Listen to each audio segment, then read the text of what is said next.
Hello friends, welcome to my channel education. आज हम पढ़ेंगे लोकतंत्र के बारे में। लोकतंत्र क्या होता है, इसकी परिभाषाएं, विशेषताएं और प्रकार। लोकतंत्र दो शब्दों से मिलकर बना है, लोक प्लस तंत्र। लोक का मतलब होता है लोग और तंत्र का मतलब होता है शासन, यानी लोगों के लिए, लोगों द्वारा और लोगों का शासन लोकतंत्र कहलाता है। लोकतंत्र का अर्थ। लोकतंत्र का अंग्रेजी पर्याय डेमोक्रेसी है, जो ग्रीक शब्दों से मिलकर बना है। डेमो यानी जनता तथा क्रेटिया यानी शक्ति का शासन। इस प्रकार लोकतंत्र का अर्थ है जनता का शासन अथवा एक ऐसी शासन प्रणाली जिसमें सर्वोच्च सत्ता जनता के पास हो, यानी एक ऐसी शासन व्यवस्था जिसमें प्रत्यक्ष या अप्रत्यक्ष रूप से लोगों का शासन चलता है। फ्रेंड्स, एक्चुअली लोकतंत्र लोगों की सरकार होती है।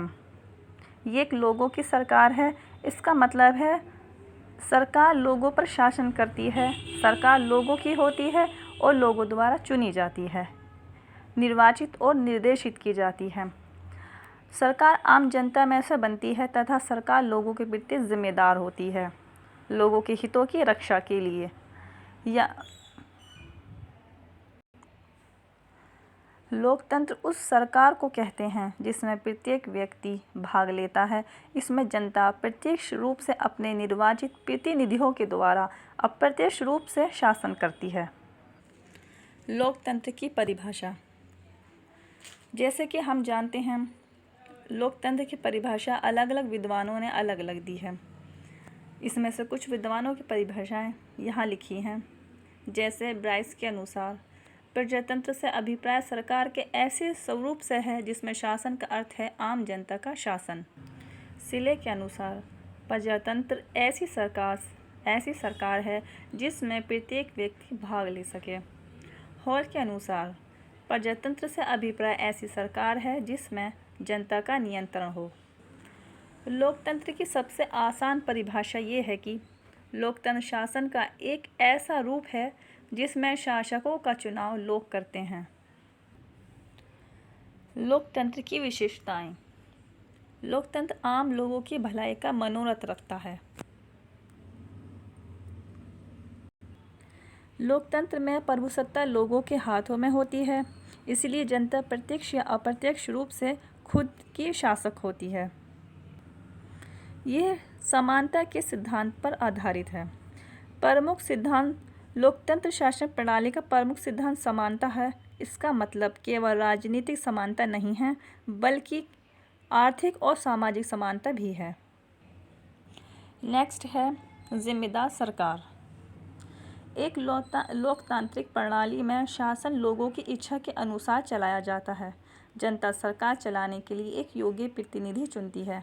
जनता के चुने हुए प्रतिनिधि जनता के विश्वास को ग्रहण करते हैं और जनमत की राय के आधार पर शासन करते हैं। लोगों पर आधारित होने से सरकार में स्थिरता पैदा होती है। जनता के प्रतिनिधियों को इस बात का एहसास होता है कि अगर वे प्रशासन को जनता की इच्छा अनुसार नहीं चलाते हैं तो उन्हें अगले चुनाव में नहीं चुना जाएगा। नेक्स्ट है उदारवादी सरकार। लोकतंत्र में सरकार उदारवादी है, जिसके द्वारा देश की बदलती परिस्थितियों के अनुसार राजनीतिक, आर्थिक, सामाजिक और धार्मिक सुधार संभव हो सकते हैं। नेक्स्ट पॉइंट है स्वतंत्रता मानव विकास के लिए आवश्यक है। लोकतंत्र की मुख्य शक्ति स्वतंत्रता है। स्वतंत्रता के बिना किसी व्यक्ति का पूर्ण विकास संभव नहीं है। जितनी स्वतंत्रता व्यक्ति को लोकतंत्र में प्राप्त हो सकती है, उतनी स्वतंत्रता किसी को शासन में नहीं होती। लोकतंत्र में नागरिकों के विचारों को व्यक्त करने और समुदाय का निर्माण करने, सरकार की आलोचना करने और समाचार पत्रों आदि की पूर्ण स्वतंत्रता होती है। व्यक्ति किसी भी धर्म को स्वीकार करने या अस्वीकार करने की स्वतंत्र है। नेक्स्ट, मजबूत और कुशल शासन। लोकतंत्र का शासन मजबूत और कुशल होता है। लोकतंत्र में शासकों को जनता का समर्थन प्राप्त होता है, जिसके कारण सरकार अपने निर्णयों को दृढ़ता से लागू करती है। शासन कुशलतापूर्वक शासन चलाते हैं। नेक्स्ट, देशभक्ति की भावना का विकास। लोकतंत्र लोगों की अपनी सरकार होती है। अपनी सरकार होने के कारण लोग इसे सफलतापूर्वक चलाने की कोशिश करते हैं। इस तरह लोगों का अपने देश से प्यार बढ़ता है और लोग राष्ट्र को अपना राष्ट्र मानते हैं।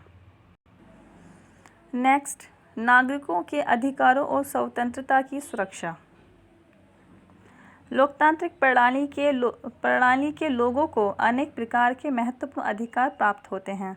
विचार प्रकट करना, सभा करना, सरकार की आलोचना करना, वोट देना, चुनाव लड़ने आदि जैसे प्रभावशाली अधिकार केवल लोकतांत्रिक प्रणाली में ही संभव होते हैं, क्योंकि शासन उत्तरदायी होता है और शासक एक निश्चित समय के लिए सीधे जनता द्वारा प्रत्यक्ष रूप से चुने जाते हैं। लोगों के अधिकारों की सुरक्षा के लिए लोकतंत्र प्रणाली में कानून प्रबंध किए जाते हैं। कानूनों का अधिक पालन। लोकतंत्र में जनता के चुने हुए प्रतिनिधि कानून का निर्माण करते हैं। दूसरे शब्दों में, लोग अपने ही प्रत्यक्ष रूप से बनाए कानूनों के अधीन हैं। यह स्वाभाविक है कि जनता की इच्छा अनुसार जनता के चुने हुए प्रतिनिधि द्वारा बनाए गए कानूनों की आज्ञा का पालन ज़्यादा हो। लास्ट है, ये राष्ट्रीय चरित्र का निर्माण करता है। एक शासन की श्रेष्ठता केवल शासन प्रबंध आर्थिक विकास और निष्पक्ष न्याय पर नहीं, बल्कि नागरिक के चरित्र पर भी निर्भर करता है। शासन की रक्षा करते हैं। लोकतंत्र की ये विशेषता है कि कौमी चरित्र का गुण नागरिक के भीतर उत्पन्न होता है। लोकतंत्र नागरिक के अंदर ऐसी राष्ट्रीय भावना पैदा करता है कि वे ऐसा कोई कार्य नहीं करते हैं जिससे कि राष्ट्र को हानि पहुंचने की संभावना हो। लोकतंत्र के प्रकार। लोकतंत्र दो प्रकार के होते हैं, अप्रत्यक्ष लोकतंत्र या विशुद्ध लोकतंत्र, और सेकंड है अप्रत्यक्ष लोकतंत्र या प्रतिनिधि सत्तात्मक लोकतंत्र। फर्स्ट, प्रत्यक्ष लोकतंत्र। वह शासन व्यवस्था जिसमें देश के समस्त नागरिक प्रत्यक्ष रूप में राज्य कार्य संपादन में भाग लेते हैं, प्रत्यक्ष लोकतंत्र कहलाता है। इस प्रकार के लोकतंत्र में लिखित के कार्यों में जनता से विचार विमर्श के बाद ही कोई फैसला लिया जाता है। वर्तमान में स्विट्जरलैंड में यह लोकतंत्र चलता है। सेकंड है अप्रत्यक्ष लोकतंत्र। आजकल ज़्यादातर देशों में प्रतिनिधि लोकतंत्र का ही प्रचार है, जिनमें जनभावना की अभिव्यक्ति जनता द्वारा निर्वाचित प्रतिनिधियों द्वारा की जाती है। जनता का शासन व्यवस्था और कानून निर्धारण में कोई योगदान नहीं होता तथा जनता स्वयं शासन न करते हुए निर्वाचित पद्धति के द्वारा चयनित शासन प्रणाली के अंतर्गत निवास करती है। फ्रेंड्स, अगर आपको मेरी वीडियो पसंद आई तो प्लीज़ इसे लाइक और शेयर ज़रूर कीजिए और सब्सक्राइब करना बिल्कुल ना भूलें।